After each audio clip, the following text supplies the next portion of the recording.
She is well known as a conductor on the Underground Railroad, but not as well known for her exemplary Civil War service as a nurse, scout, and spy for the Union. Join me today on the Ancestral Findings Podcast for her remarkable and amazing story.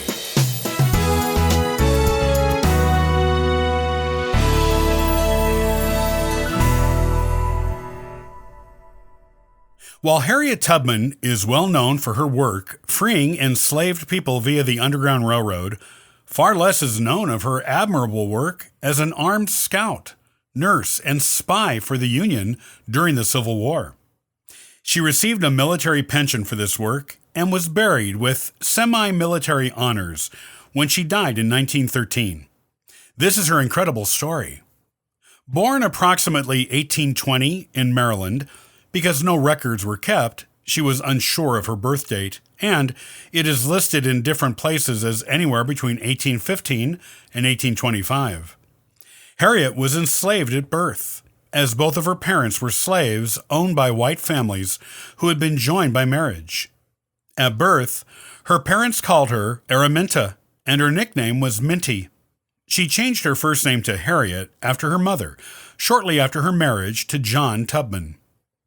Harriet's maternal grandmother, Modesty, was brought to America on a slave ship from Africa. Little is known about her other grandparents.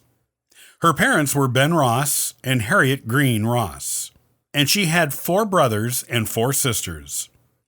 As a child, she was hired out to the other masters, beginning when she was 5 or 6 years old.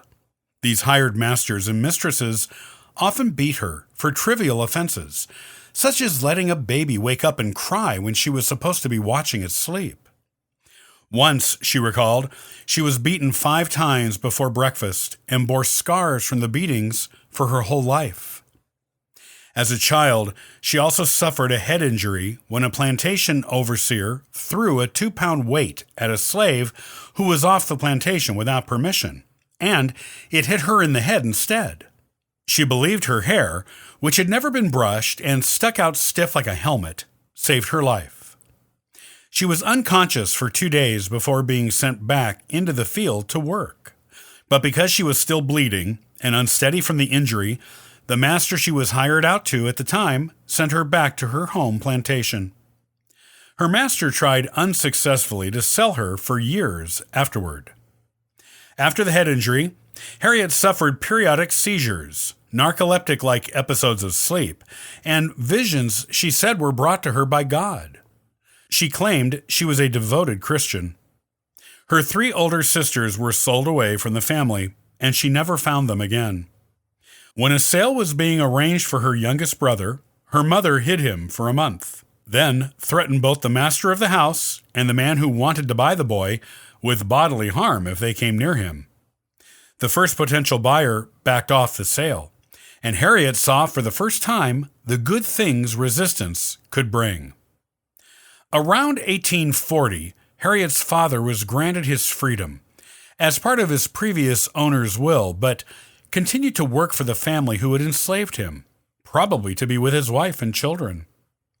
Her mother was technically free by this same will, but the family did not recognize her freedom and continued to treat her as a slave. Harriet married John Tubman, a free man of color, in 1844. By 1849, she made her first escape attempt with 2 of her brothers. Her brothers had second thoughts and returned, forcing her to go with them.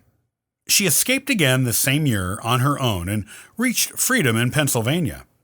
Afterward, she took jobs to earn money that allowed her to make trips back into slave territory to rescue family members and other enslaved people who wanted their freedom. She eventually rescued her parents, her 4 brothers, and their wives and children, and numerous other relatives, purchasing land in Auburn, New York, as the family home. She tried to rescue her sister Rachel, who had been sold away from the family, but found Rachel had died and her 2 sons could only be rescued with a bribe of $30 each, which she did not have. So she was not able to bring them to freedom with her. As a conductor on the Underground Railroad, she was considered the best, and once said she never lost a passenger. Anyone who went with her reached freedom. Harriet also tried to rescue her husband, but he remarried in her absence and did not want to leave his new wife. She rescued other slaves on that trip, and John Tubman and his new wife raised a family together.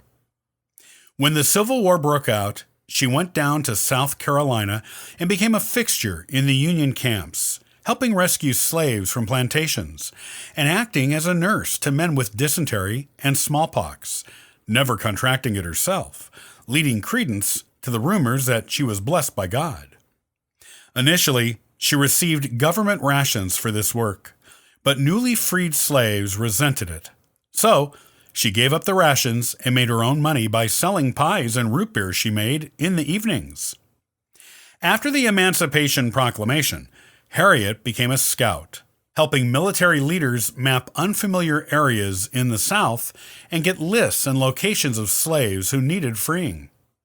She worked under the orders of the Secretary of War for the Union and provided key intelligence that helped the Union capture Jacksonville, Florida. That same year, she became the first woman to lead an armed assault during the Civil War. This assault on several plantations in South Carolina led to the liberation of more than 750 slaves. Harriet worked with the Union for more than 2 years, and even volunteered a few months more of time with the Union Army after the Confederacy surrendered. Afterward, she returned to her family in Auburn, New York. She spent the rest of her life helping newly freed slaves integrate into life as freed people, and assisting in the suffrage movement for women. She remarried to Nelson Charles Davis in 1869, and they adopted a baby girl named Gertie together in 1874. Nelson died in 1888 of tuberculosis. In 1913, Harriet died at the assisted living home for former slaves she herself helped establish. She was buried with semi-military honors at Fort Hill Cemetery in Auburn, New York.